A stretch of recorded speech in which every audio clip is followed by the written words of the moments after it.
नगर परिषद नगराध्यक्ष पदाची निवडणुकीची धामधूम सुरू आहे आणि आपण जर पाहायला गेलं तर आता प्रभाग क्रमांक 2 मध्ये जे आहेत सर्व उमेदवार जे आहेत भेटीगाठी घेण्यासाठी आलेले आहेत। या प्रभाग क्रमांक 2 मध्ये जे आहेत उभाटा गटाचे काही नेते काही उभे राहिलेले उमेदवार आहेत।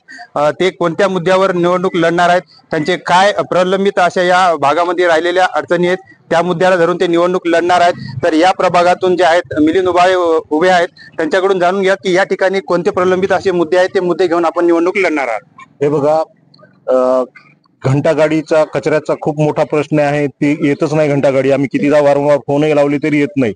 आणि दुसरी गोष्ट 4-5 दिवसाला नळ येतात आणि दूषित पाणी येते आणि लाईट वेळेवर राहत नाही। ह्या प्रथम नागरिकांच्या मूलभूत गरजा आहेत, त्या सोडवण्याचा आम्ही प्रयत्न करू। तर निश्चितच हे काँग्रेसचे महाविकास आघाडीचे हे सर्व उमेदवार आहेत, त्यांनी सांगितलेलं आहे विकासाचा जो मुद्दा प्रलंबित आहे त्या मुद्द्याला घेऊन आम्ही निवडणूक लढणार आहे। तर या सोबतच उभाटा गटाचे जे दुसरे उमेदवार आहेत त्यांची आपण मुलाखत घेणार आहोत। दादा, काय सांगाल, कोणते प्रलंबित मुद्दे आहेत तुम्ही घेऊन निवडणूक लढणार आहात? नाली बी काढत नाही, 8-8 दिवस 15-15 दिवस नाली काढायला कोणी येत नाही, कचरा काढायला कोणी येत नाही।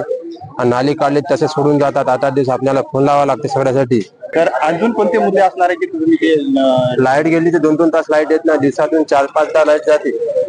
जे प्रलंबित जे प्रश्न आहेत ते सोडवण्यासाठी आम्ही निवडणूक लढवणार आहोत। तर निश्चित उभाटा गटाचे नगराध्यक्ष पदास विनायक भिसे अण्णा यांच्या भगिनी उभे आहेत, त्यांच्या प्रचाराच्या भेटीगाठीसाठी विनायक भिसे स्वतः आपल्या सोबत आहेत। दादा, काय विनायक जे विकासाचे मुद्दे कोणते प्रलंबित राहिलेले ते मुद्दे घेऊन तुम्ही निवडणूक लढवणार आहात? आपल्या हिंगोली शहरामध्ये, हिंगोली शहर हे वाढतं शहर आहे आणि ज्या सुविधा आपल्या शहरामध्ये आहेत, ह्या शहर 50 वर्षापूर्वीच्या ज्या सुविधा आहेत त्याच कायम आहेत।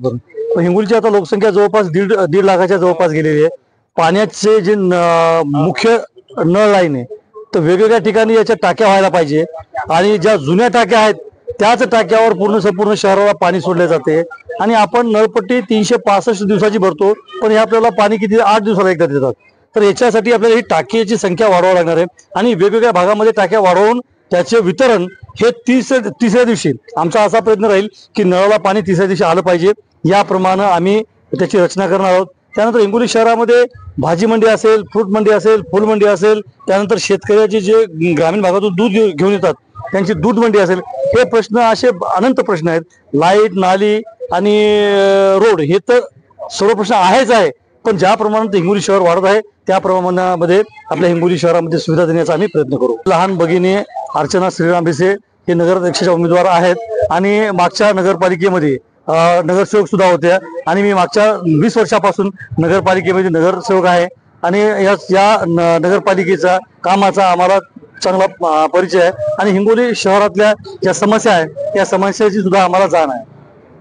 निश्चित तर हे होते महाविकास आघाडीचे सर्व उमेदवार, यांनी सांगितलेले आहे की हिंगोलीमध्ये जे काही प्रलंबित जे प्रश्न रखडलेले आहेत ते निश्चितच आमच्या माध्यमातून सोडू, जसे की भाजी मंडीचा प्रश्न असेल, शेतकऱ्यांना येण्यासाठी दुधाची दूध मंडी नसेल, फूल मंडी नसेल, अशा विविध अनेक प्रश्न जे आहेत प्रलंबित राहिलेले आहेत। नाले असतील, रोड असतील, अशा मूलभूत सुविधा ज्या आहेत त्या सुविधांना कुठेतरी घेऊन आम्ही ह्या निवडणूक लढणार आहेत आणि निश्चितच जनता आमच्या सोबत असणार आहे आणि मोठ्या प्रमाणात ही जनता आम्हाला साथ देईल असे त्यांनी आपल्या बोलताना सांगितले आहे।